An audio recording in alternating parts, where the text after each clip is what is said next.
Alright, ladies and gentlemen, this is going to be the next video on water and polarity. And what we're specifically going through and looking at is the unique properties of water that make it unique for the biosphere. Let's go through and get started on this next video. Alright, so let's go through and look at phase changes here. A phase change is a change from one state, a solid or a liquid or a gas, to another without a change in the chemical composition. So if we were to go through and zoom in on water molecules on a liquid, they're going to look like this. If we go through and increase the amount of energy that these molecules have, we're going to see that they're going to spread themselves apart. They're going to become a vapor. And what we can see here is they're going to turn into a gas. And the molecules are spread further apart.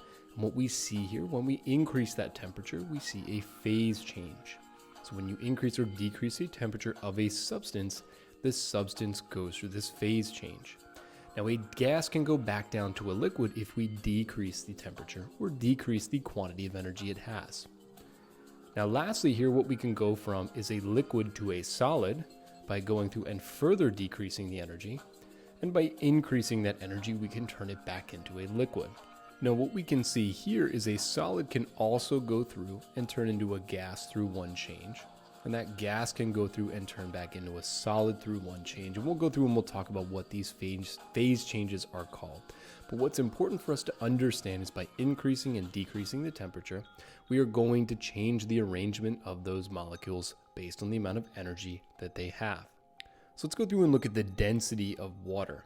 The density of water is going to vary dependent upon whether it's a solid or a liquid. Liquid water is going to be more dense because the particles are arranged closer together. So the expansion on freezing water forms a crystalline structure, and it's going to be less dense than its liquid state.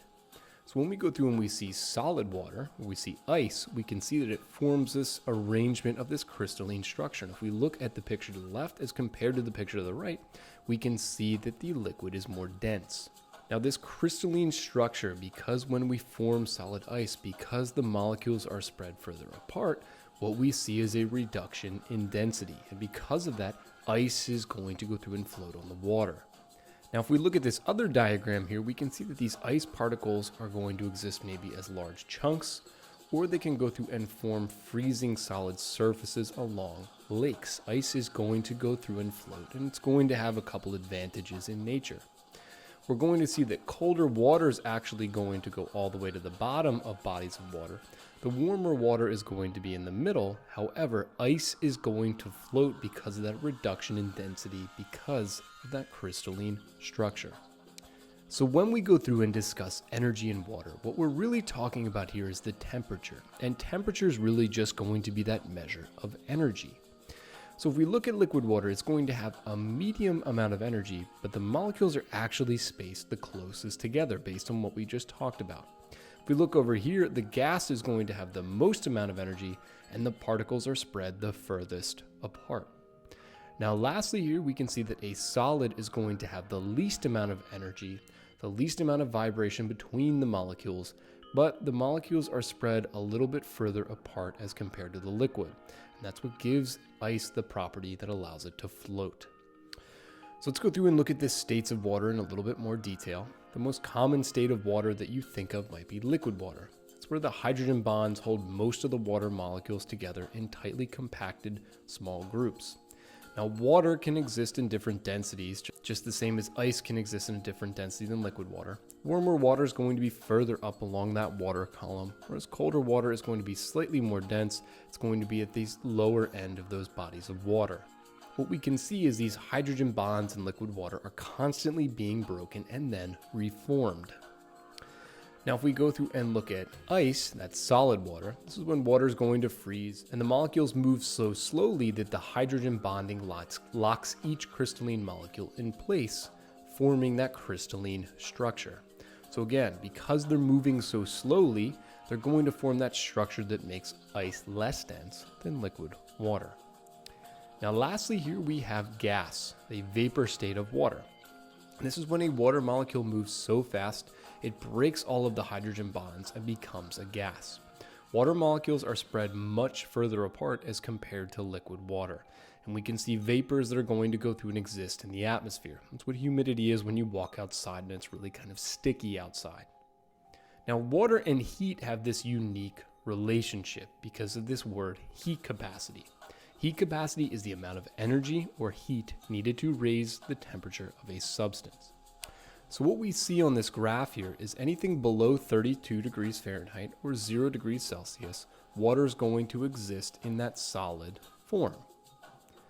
As we move above 32 degrees Celsius or 32 degrees Fahrenheit or 0 degrees Celsius, we move to 212 degrees Fahrenheit or 100 degrees Celsius, we're going to see water exist in its liquid phase. And then anything above that 100 degrees Celsius, what we're going to go through and see is water existing as a gas.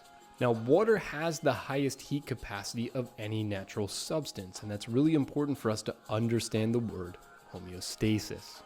So why is this important? Well, it's important because an organism's ability to maintain constant and stable internal conditions is because of this water. So it takes a long time and a lot of energy for water to heat up and cool down.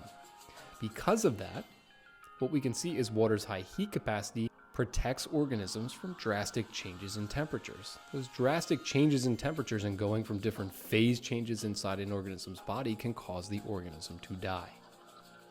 So why is heat capacity so high for water? Well, it's because there are multiple hydrogen bonds between the water molecules, and it takes large amounts of heat energy to cause those molecules to move faster and raise the temperature of the water. And this is incredibly important because, again, these large bodies of water, such as oceans and lakes, can absorb high amounts of heat with only small changes in temperatures, allowing those organisms that live in those environments to survive.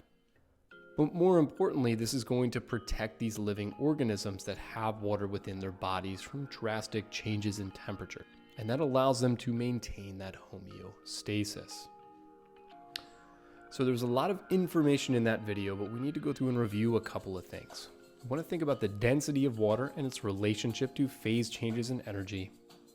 We want to think about what temperature really is a measure of. It's a measure of how fast those molecules are going through and vibrating, and it's a measure of energy. And then lastly, we want to think about heat capacity based on that graph. Water has high heat capacity, which means it requires lots of energy to change, which means that it's very stable for organisms, allowing them to maintain homeostasis. This is going to be the end of the video, and we'll see you all in class tomorrow.